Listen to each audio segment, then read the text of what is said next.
What's good, YouTube? Welcome back to Unhinged Society, where today we'll be discussing the recent Pokemon Fire Red and Leaf Green ports that Nintendo has pretty much soft launched today, which is the 20th of February, and they are available in the shop for preloading, pre-purchasing, and allegedly they will be released February 27, 2026, immediately after the Pokemon Presents that will be happening about a week from today. Now, these ports are something that people have been wishing for a very long time, myself not included, because I would much prefer a remake versus a port of the exact same game, right?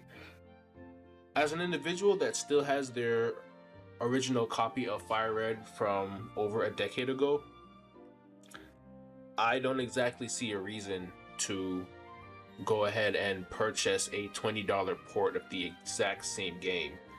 Now, I've been told that there are some features that makes the game compatible with things like home. So before I continue to go ahead and give the rest of my opinion, we're just going to go ahead and break down what we know surrounding the ports of Pokemon Fire Red and Leaf Green that will be coming up very soon. So these games, they are remakes of the original 1996 Pokemon Fire Red and Pokemon Red, Green, and Blue. And they basically expanded the Kanto region story with some updated graphics, and then they added the Sevii Islands post game, all types of stuff, right? Quality of life updates. Now, the platforms that they'll be released on is going to be, of course, the Nintendo Switch, the Switch Lite, the OLED, and the Switch 2. And as of right now, there are no performance differences between the Switch and Switch 2 versions because it's a faithful port. So there's not going to really be any graphic enhancements that's going to be seen on a Switch 2 versus a Switch 1. Now, when it comes to the pricing, they will be $19.99 USD each, which pretty much rounds up to $20, sold separately. So they're not going to be a subscription-based game like Nintendo Switch Online. You're just going to get them digitally or through the Nintendo eShop. And that's pretty much it. It's going to be a quick one and done. Now, of course, they're digital only. There's not going to be a re-release of the cartridges because, of course, we're not even playing on the Nintendo. We're not playing on the GBA anymore. And the Nintendo DS is long gone from the minds of Nintendo. So yeah, they will be digital only. There are no physical cartridges. File size about 40 megabytes and rated E for everyone as usual. Now, they are standalone eShop purchases, so you will not need an expansion pack membership in order to buy or play it, which is a bonus. And Nintendo's explanation for this is, in celebration of 30 years of Pokemon, we thought it would be fun to return the ultimate versions of the original Pokemon adventures in the Kanto region with these special releases. They prioritize these enhanced Gen 1 remakes over originals like Red and Blue. And they have no plans for a Game Boy Advance, Nintendo Classics Library. They remain focused on offering classic games through Nintendo Switch Online, and there are currently no other Pokemon Virtual Console styles releases announced. However, I would be willing to bet money on this, that Nintendo has plans for ports of Pokemon Ruby, Sapphire, and Emerald. The Battle Frontier is something that everyone knows and loves, and I'm pretty sure Nintendo knows this, and I am almost assured that they have plans to do something with Pokemon Emerald. Knowing how Nintendo operates, they are money oriented, so I would not be surprised to see Pokemon Ruby and Sapphire released also for $20, and then they release Pokemon Emerald for $30, right? You can go ahead and mark my words, bookmark this video, come back to it, but this is something that I absolutely see Nintendo doing. Now, when it comes to the gameplay and the features, of course, because it's a port, it's going to be identical to the GB originals, right? You're going to have your Kanto journey, you're going to have your 8 gyms, the Elite Four, the Sevii Islands, you're going to have the Pokedex. And the ironic thing about the Pokedex is that because the Ruby and Sapphire versions currently do not exist, completing your Pokedex will be impossible. So that'll be something else to look forward to, right? But for these Switch adaptations, we have local wireless that replaces the GBA link cable. So we won't have to be dealing with cords like we used to back when we played with the GBA. However, this is the point where I begin to bring in my opinion. There is absolutely no online multiplayer for these ports, local only. There are no Nintendo Switch Online features like global trading or battling. There are also no rewind, suspend, or major enhancements. Of course, Nintendo doesn't want you cloning Pokemon, so we're not going to have any suspend points or any rewinds, cloud save states, none of that. Now, we've been told that this is going to be compatible with Pokemon Home, so there'll be some transferring elements to that. I'm not sure how it's going to work, but here is where I begin. Like I said before, I have my original copy of Fire Red. I completed the game. I have Pokemon Sapphire, Ruby, and Emerald. I traded with myself to complete my Pokedex. I have maxed out the timer on this game, 999 hours and 59 minutes. The only thing that would have ever budged me to consider paying $20 for a port of this game would have been if they made online compatibility. The same way that you're able to get on Pokemon BDSP and connect with individuals across the globe.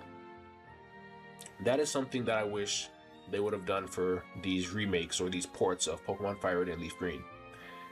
When it comes to Pokemon BDSP, Brilliant Diamond and Shining Pearl, for those of you who may not be familiar, although I think that's pretty impossible with how negatively received these remakes were.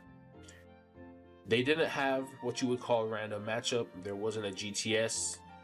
I don't recall if there was Wonder Trading. That's how much I didn't play the game after I beat it and spent maybe like 20 or 30 hours doing the post game. So my issue here is mainly no online compatibility. There's no GTS and there's no online battle system. I don't know who was running things over at Nintendo when they decided to come up with this idea, but this is potentially the hugest missing option and opportunity to make money if this is supposed to be a cash grab. Because in 2026, I strongly doubt that someone over at Nintendo couldn't have figured out how to make these ports that were made over a decade ago compatible with online functionality. There is absolutely no reason why they couldn't have programmed a way to connect these games to an online server. I'm pretty sure it could be done. Because with the ROM hacks that we've seen going off of Pokemon Fire Red, shout out to the ROM hacking community, because they've done absolutely phenomenal work. They go crazy when it comes to making ROM hacks. See Pokemon Radical Red, see Pokemon Unbound. I would much rather sit down and play a ROM hack than go ahead and buy a $20 version of this game. Because at the end of the day, a faithful port offers little to no advantage over someone that's just straight up using an emulator. I have a modded Nintendo Switch. That's where I play Pokemon Radical Red and Pokemon Unbound on. So I don't see a single reason to go ahead and purchase a $20 port if I'm already doing the same thing on a Nintendo Switch 1.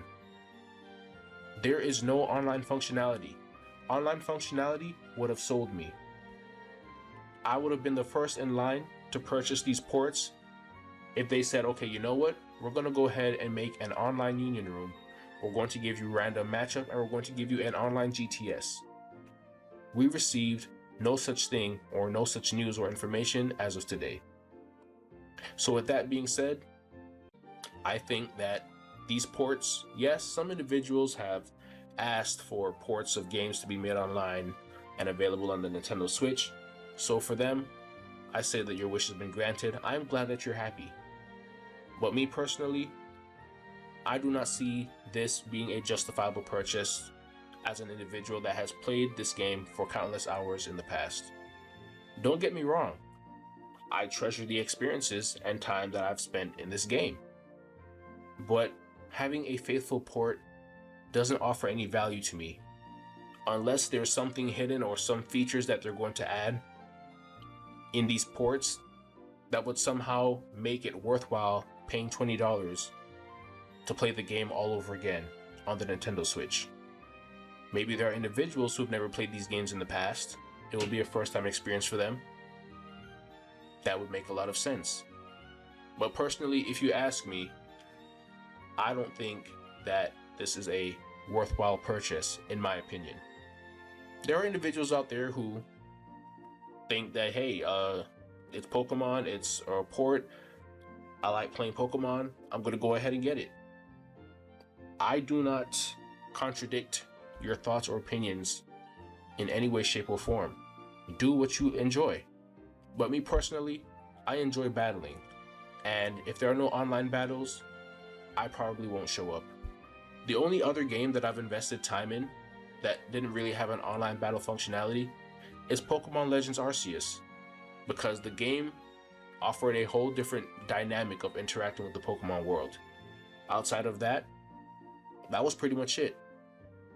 Pokemon Let's Go Pikachu and Eevee had online battles, but they didn't have the features that necessarily warrant me wanting to go ahead and purchase and play those games. As an individual that never played those games, I can't sit here and have too strongly of an opinion on it, but they don't work like the traditional older games did, so I never did purchase or play those games.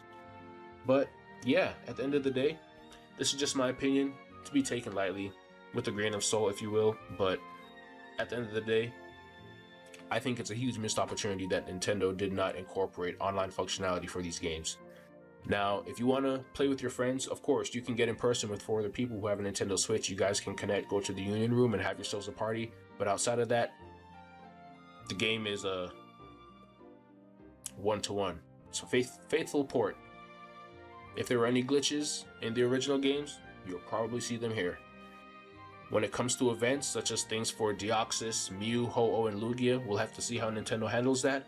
But for the time being, I can confidently say that this is a huge missed opportunity for Nintendo to make some more money. This feels like a lazy cash grab. Same with the way they did BDSP.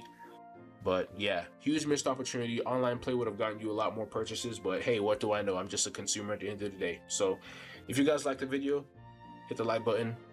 Get in the comment section, let me know how you guys feel about this, and I will catch you all in the next one. Peace out.